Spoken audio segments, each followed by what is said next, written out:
To help you get started and hit the ground running, we pre-populate the entire sheet with a whole lot of different cost centers.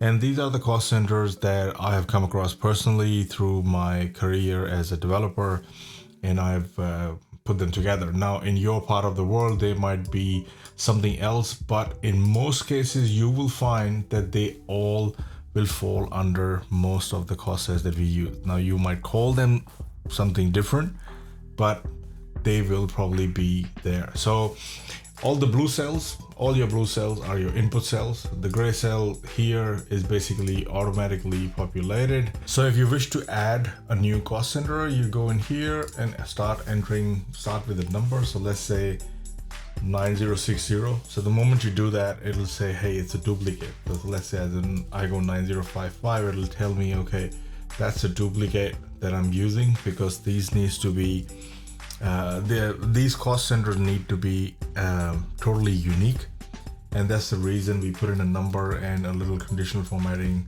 that, okay, that doesn't have to be. So I can put in whatever I need to put in. I can select whether or not that cost center would include GST or not include GST. So that basically means that when I enter, let's say $1,000,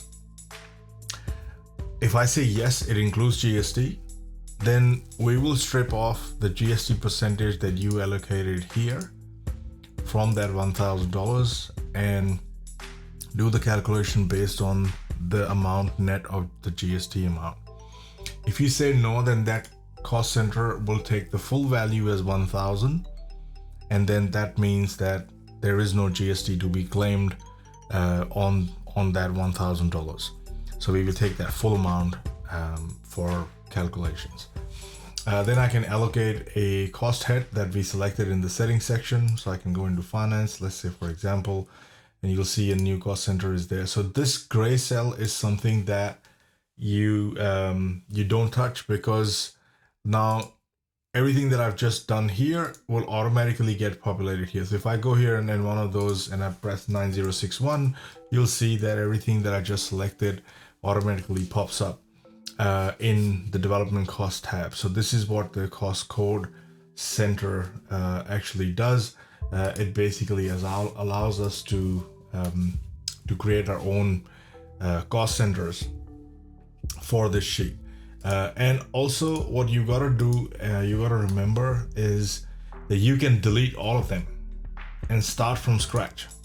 However, just as a word of caution, if you delete all of them, you'll see that under development costs, we have already pre-populated the cost centers based on the starting default cost centers.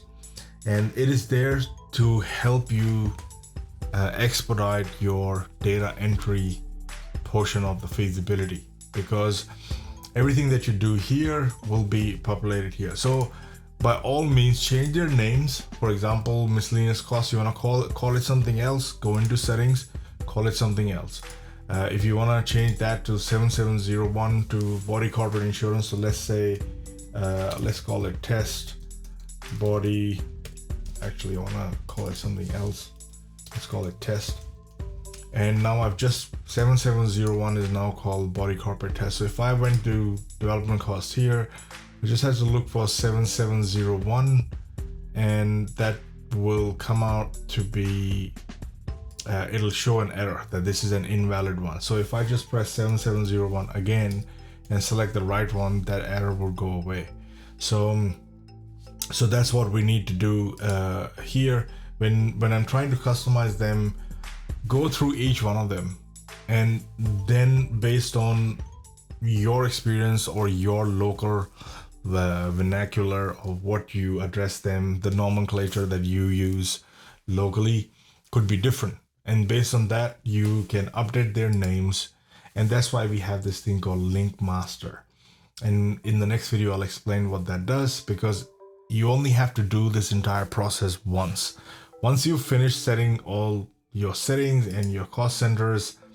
You can create this sheet as a link master and then link it to the sheet, and any new project that you create from this point on will automatically take the cost centers that you have created here and the settings that you have created here as your main. Now it's not like you don't have to keep going back and forth with the same one to change anything. So let's say you create a new project and now you have new cost centers. Just make sure that you create another project and then link the last updated one as your master, so that any new project that is created is automatically picked from the previous project or the previous last master that you connected to the sheet. You don't have to keep connecting it again and again. And in the next video, I'll explain how that is done.